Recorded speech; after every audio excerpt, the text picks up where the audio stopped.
நண்பர்கள் அனைவருக்கும் வணக்கம். இன்றைய தினம் நான் பழனி முருகன் ஆலயத்திற்கு வந்திருந்தோம். நண்பர்களுடன் வந்து சிறப்பு தரிசனம் செய்வதற்காக மேலே சென்றபோது அந்த அலுவலகத்திலே இந்த புத்தகத்தை கொடுத்தார்கள்.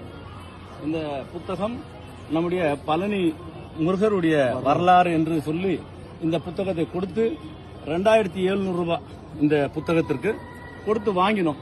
அதற்குள் பார்த்தால் கடவுளுடைய வரலாறுக்கு பதிலாக தமிழக முதல்வரினுடைய படங்கள் அச்சடிக்கப்பட்டுள்ளது.